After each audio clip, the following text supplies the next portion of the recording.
থাকবে, পাড়া প্রতিবেশী বাড়ির পাশে যারা আছে তারা অশান্তি ভোগ করতে, তাদেরকে ভোগ করতে হবে।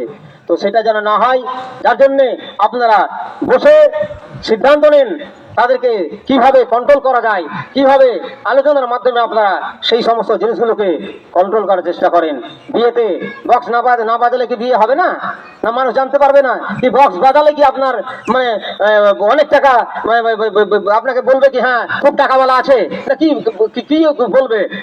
ফকিরকে খাবার দিবার সময় তখন আপনার 10 তাল ফকিরকে খাইয়ে দেন বেশি যদি আপনার থাকে, গরিব মানুষকে আপনি খাইয়ে দেন, যেটা আল্লাহ কিয়ামতের দিন বলবে আমি ভুকা ছিলাম তো কই আমাকে তো খেতে দাওনি। আল্লাহ বলবে আমাকে খেতে দাওনি তো তুমি, বলবে আল্লাহ আপনাকে তো দেখতেই পাইনি, কি করে খেতে দিব? আল্লাহ বলবে কেন?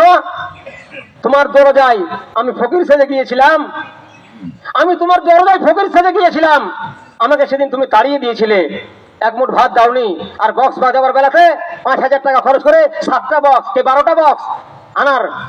খুবই আপনারা চিন্তা করবেন, যে গরিব মানুষ খেতে পায় না, পড়তে পায় না, হয়তো এখন সমাজে ওইরকম মানুষ খুব কম, তবুও যারা যিনারা আছেন তাদেরকে আপনার বস্ত্র দান করেন, খাবার দেন, আরো কিছু সুব্যবস্থা যদি থাকে, আপনার বেশি ইনকাম থাকে আরো বেশি তাদেরকে সেখানে খরচ করেন। মাদ্রাসা মক্তব যে সমস্ত জিনিসে সেখানে দান করেন।